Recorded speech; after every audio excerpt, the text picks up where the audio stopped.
Chapter 2 जो आपका है स्केलर्स एंड वेक्टर्स, ये आपको चैप्टर 2 से लेकर चैप्टर नंबर 8 तक ज़रूरत पड़ेगी इसकी।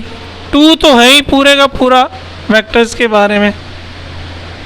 तो नॉर्मली मैं ये करता था कि चैप्टर पूरा पढ़ा दिया करता था, लेकिन अभी मैंने सोचा है कि मैं इसको थोड़ा थोड़ा पढ़ाऊँ, क्योंकि ये थोड़ा सा मैथमेटिकल ज़्यादा है, बच्चों को बहुत मुश्किल भी लगता है, और फिर इसकी आगे जब ज़रूरत पड़ती है तो दोबारा पढ़ाना पड़ता है। तो अभी हम इतना पढ़ लेंगे जितना हमें 3rd चैप्टर के लिए ज़रूरत है, फिर 3rd चैप्टर शुरू कर देंगे। फिर 4th चैप्टर के लिए जितनी ज़रूरत होगी दोबारा वेक्टर्स पढ़ के 4th चैप्टर पढ़ लेंगे। फिर 5th चैप्टर के लिए जो ज़रूरत होगी दोबारा वेक्टर्स पढ़ के, तो इस तरह हम बीच बीच में से पढ़ते रहेंगे, तो दोबारा रिपीट भी नहीं करना पड़ेगा, और थोड़ा आप लोग ज़्यादा बोर भी नहीं होंगे कि यार ये तो बहुत मुश्किल है फिज़िक्स बहुत, हालांकि ऐसा नहीं है। तो आज तो इंट्रोडक्शन है। चैप्टर का वैसे नाम है स्केलर्स एंड वेक्टर्स। दोनों के दरमियान समझिए हम फर्क देख रहे हैं। स्केलर्स क्या है? Those quantities which are completely specified by magnitude with suitable units are called scalar quantities. वो क्वांटिटीज जिनके मुकम्मल इजहार के लिए, उनके बारे में मुकम्मल मालूमात देने के लिए आप मैग्नीट्यूड ले लें। मैग्नीट्यूड किसको कहते हैं? मैग्नीट्यूड किसको कहते हैं?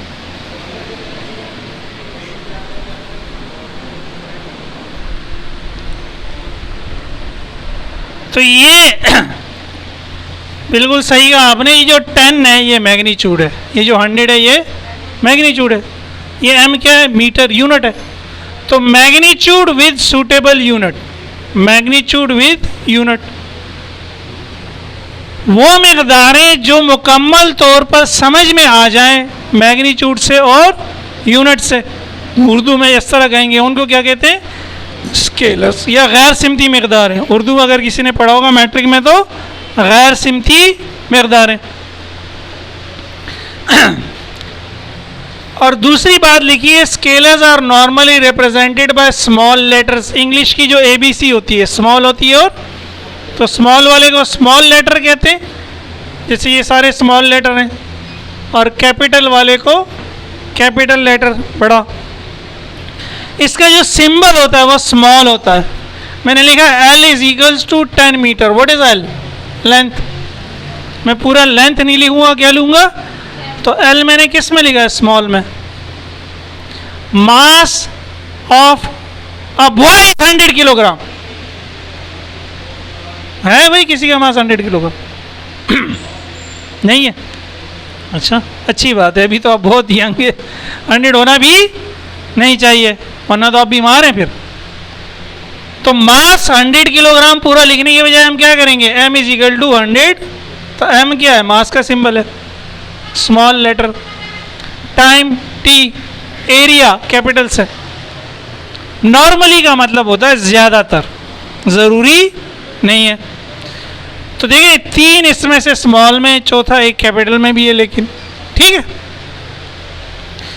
मैग्नीट्यूड के साथ यूनिट लिखना क्यों ज़रूरी है?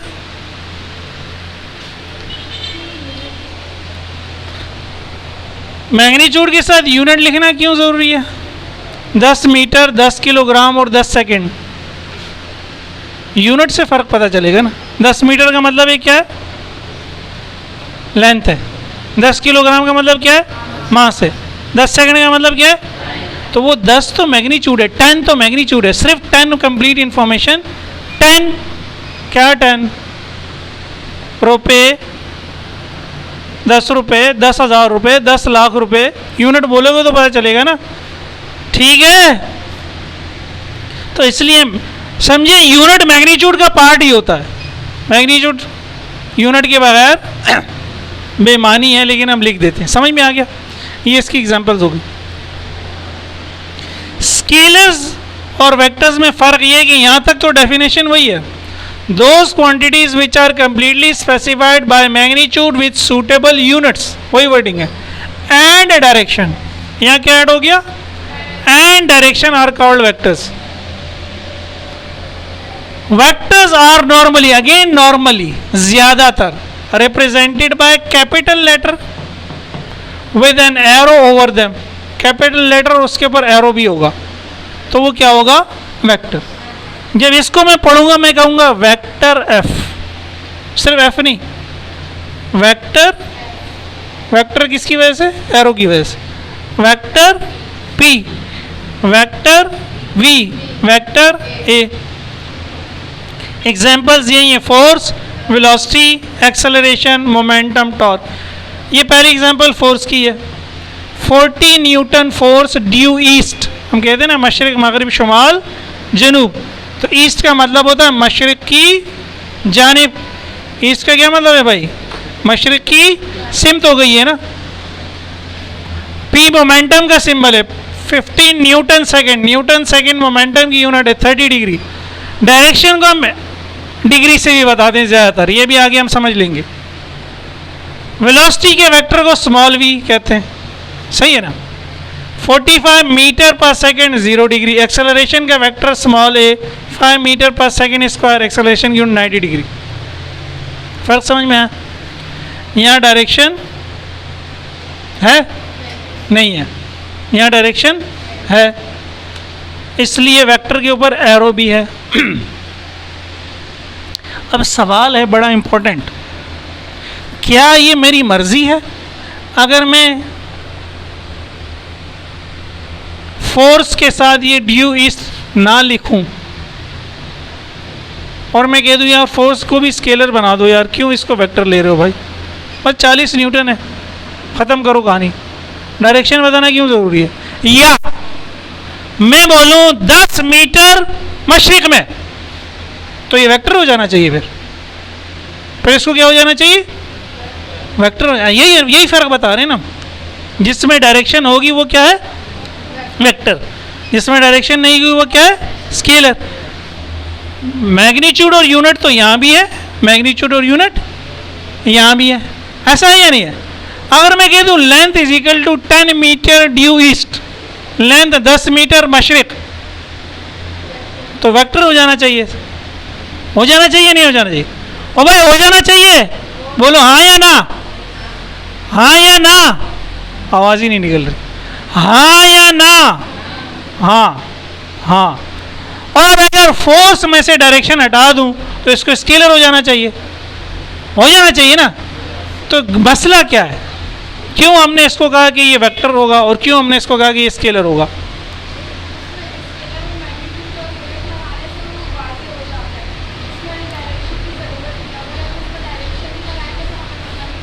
क्या पता नहीं चलेगा. बिल्कुल आपने सही, बहुत ज़बरदस्त बात की है माशाल्लाह. तकरीबन आधा जवाब आपने दे दिया.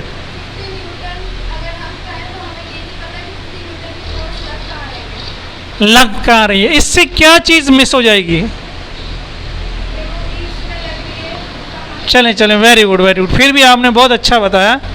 समझें, जब आप दुकानदार के पास कपड़ा ख़रीदने जाते हो, कपड़ा ख़रीदते हैं ना, क्या कहते हो, 5 मीटर कपड़ा मगरिब वाला दे दो, 25 मीटर कपड़ा शुमाल वाला दे दो, 30 मीटर कपड़ा जनूब वाला, बोलते हो. ज़रूरत नहीं है ना भाई, ज़रूरत, ये बेवकूफ़ी है. कपड़े की कोई सेम नहीं होती, तो लंबाई है, नापी दे दी, इसलिए ये स्केलर है. इसके लिए सिमत की ज़रूरत नहीं है. 5 किलोग्राम चीनी है, शुमाल वाली दो, है 2 किलोग्राम आलू जनूब वाले दे दो.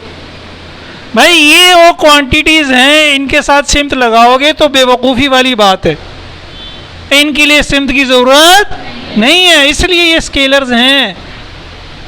सिमत लगाने से मसला हो रहा है, ना लगाना ठीक है. समझ आई आगे से. यहाँ इन्होंने बिल्कुल सही कहा, यहाँ सिमत ना लगाने से मसला. क्या क्या मशरिक कहाँ है अभी, उधर. मगरिब कहाँ है, इधर. शुमाल कहाँ है, इधर. जनूब कहाँ है.